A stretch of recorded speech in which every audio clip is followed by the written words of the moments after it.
নমস্কার বন্ধুরা, এসএস কিচেনে সবাইকে স্বাগত। নিয়ে চলে এসেছি পরবর্তী রেসিপি, পালক চিকেন।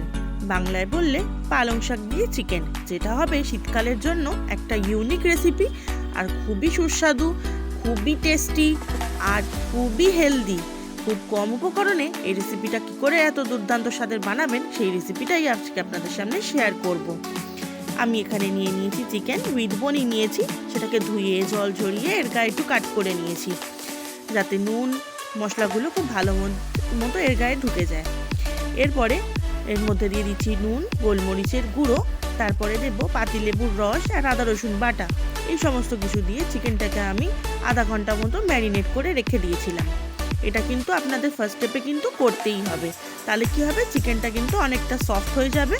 আর আপনারা যে কোনো পিসের চিকেন নিতে পারেন, আমার কাছে লেগ পিস আর উইংস ছিল, আমি সেটা দিয়ে কিন্তু রান্নাটা আজকে দেখাচ্ছি। আপনারা যে কোনো পিস দিয়ে কিন্তু এটা করতে পারেন। শীতকালে এই যে রান্নাটা খেতে যে কতটা দারুণ হবে, সেটা এই রেসিপিটা যদি বানিয়ে দেখেন তাহলেই বুঝতে পারবেন। পালক চিকেন তো পালং শাক তো লাগবেই। পালং শাকটাকে ধুয়ে কেটে জল ছড়িয়ে রেখেছিলাম। এবারে জল ফুটতে দিয়ে দেবো। জল ফুটে গেলে পালং শাকগুলোকে সেদ্ধ করে নেব। পালং শাকটা মোটামুটি এখানে 500 থেকে 600 গ্রাম মতো রয়েছে। সেটাকে একদম জলটা ভালো করে গরম করে নেওয়ার পর পালং শাকগুলোকে জলের মধ্যে দিয়ে দেবো। অতিরিক্ত জল দেবেন না, কারণ এই যে শাক সেদ্ধ করা জলটা থাকবে, সেই জলটা দিয়ে কিন্তু আমি রান্না করব, সেই জলটা কিন্তু আমি ফেলে দেবো না।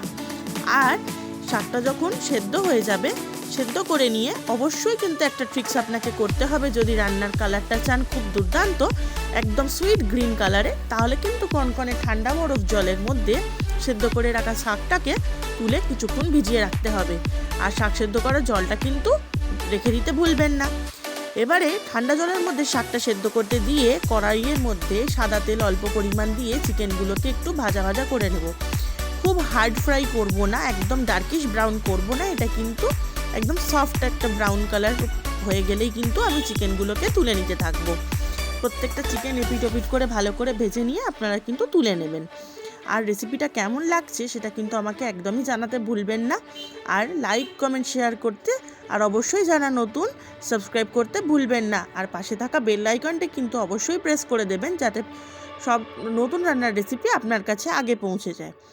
প্রায় 15 মিনিট শাকটা ঠান্ডা জলে রাখার পরে আমি শাকটা জল থেকে তুলে নিয়েছি। আর এখানে ঝালের জন্য আমি অ্যাপ্লাই করেছি কাঁচা লঙ্কা। আপনারা যারা যেমন ঝাল খান সেই অনুযায়ী কাঁচা লঙ্কাটা ব্যবহার করবেন। তাহলে কি হবে, আলাদা করে কিন্তু গুঁড়ো ঝাল দিতে হবে না। আর এতে গুঁড়ো লঙ্কা আমি দেবো না, তাহলে কিন্তু কালারটা খুবই খারাপ হয়ে যাবে। চিকেন ভেজে নেওয়ার পর ওই তেলের মধ্যে আমি আর একটু তেল অ্যাড করে দিয়েছি, সাদা তেল। তাতে তেজপাতা, শুকনো লঙ্কা ফোড়ন দিয়ে দিয়েছি 250 গ্রাম মতো পেঁয়াজটাকে ছোট করে কুচি করে নিয়েছি। পেঁয়াজটা ভাজতে ভাজতে এতে আমি একটু স্বাদ মতো চিনি দিয়েছি। চিনি আমি পরেও অ্যাড করবো, কারণ এই রান্নাটা কিন্তু একটু হবে মিষ্টি মিষ্টি। একেবারে নোনতা স্বাদের করলে কিন্তু শাকটা খেতে একদমই ভালো লাগবে না। পেঁয়াজটা বাদামি হওয়ার পর এতে আদা রসুনের বাটাটা কিন্তু দিয়ে আমি ভালো করে কষাতে থাকবো। আপনারা চাইলে আদা রসুন গোটা শাকের সাথেও বেটে নিতে পারেন।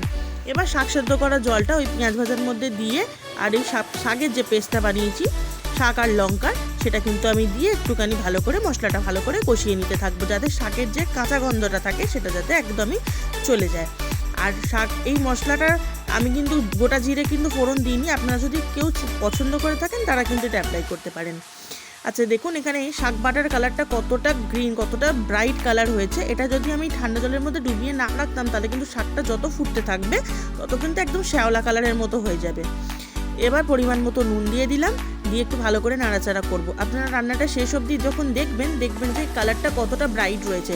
কিন্তু আপনারা যদি এই ঠান্ডা জলের ট্রিক্সটা অ্যাপ্লাই না করেন, তাহলে কিন্তু এই শাকের রঙটা একেবারে কষাতে কষাতে ফুটে যখন রেডি হবে তখন হয়ে যাবে একদম শ্যাওলা ডার্ক কালার। যদি এই ব্রাইট গ্রিন কালারটা আপনারা পেতে চান, তাহলে কিন্তু এই ঠান্ডা জলের মধ্যে, বরফ জলের মধ্যে 15-20 মিনিট শাকটা সেদ্ধ করে অবশ্যই ডুবিয়ে রাখতে ভুলবেন না। এরপর চিকেনগুলো সব দিয়ে নাড়াচাড়া করে এটা একটুখানি কিন্তু ঢাকনা চাপা দিয়ে দেব। ঢাকনা খুলে এই রান্নাটা আপনারা যতটা মিষ্টি খেতে পছন্দ করেন সেই অনুযায়ী একটুখানি চিনি দিয়ে দেবেন। এটা একটু কিন্তু নোনতা মিষ্টি মিষ্টি হয়, একেবারে যে চিনি ছাড়া এটা আপনারা করবেন না, তাহলে কিন্তু শাকটা খেতে ভালো লাগবে না একদমই। একটু হালকা মিষ্টি কিন্তু এই রান্নাটা হবে। এবার পরিমাণ মতো চিনি দিয়ে ভালো করে এটাকে এখন চিকেনটা সেদ্ধ হওয়া পর্যন্ত কিন্তু অপেক্ষা করতে হবে। এর মাঝখানে বলে রাখি, রেসিপিটা কেমন লাগছে জানাতে একদমই ভুলবেন না। লাইক কমেন্ট শেয়ার করতেও ভুলবেন না। আর যারা আমার চ্যানেলে নতুন তারা প্লিজ পাশে থাকা বেল আইকনটি প্রেস করে অল নোটিফিকেশানটি অন করে দেবেন, যাতে নতুন রান্নার রেসিপি আপনাদের কাছে পৌঁছে যায়। আর এখানে নামানোর আগে আমি দিয়ে দিয়েছি কাসুরি মেথি, কারণ চিকেনটা আমার অলমোস্ট ডান হয়ে গেছে। কাসুরি মেথি দিয়ে আমি কিন্তু রান্নাটাকে শেষ করব। আপনারা চাইলে কিন্তু এখানে গোটা গরম মশলা বা গরম মশলার গুঁড়োও অ্যাড করতে পারেন, কিন্তু আমি বলবো গরম মশলার ফ্লেভার দিলে শাকের যে নিজস্বতাটা সেটা কিন্তু অনেকটা পরিমাণে কমে যাবে। তো সেই জন্য আমি শুধুমাত্র কাসুরি মেথি ব্যবহার করেছি, যেটা পালং শাকের সাথে অনেকটা মিলেমিশে যাবে। তো রান্নাটা কেমন লাগছে আমাকে জানাতে ভুলবেন না। আর রেসিপিটি সবাই একবার বাড়িতে বানিয়ে ট্রাই করবেন। রুটি পরোটার সাথে এটা কিন্তু জমে যেতে পারে। আর শীতকালে তো পালং শাক প্রচণ্ড পরিমাণে অ্যাভেলেবেল থাকে। শীতে কিন্তু পরোটা, তন্দুরি রুটি, লাচ্ছা পরোটা সমস্ত কিছুর সাথে এই পালক চিকেন লাগবে কিন্তু দুর্দান্ত। আর খুব কম মশলায় হবে কিন্তু দারুণ। এখনের জন্য টাটা।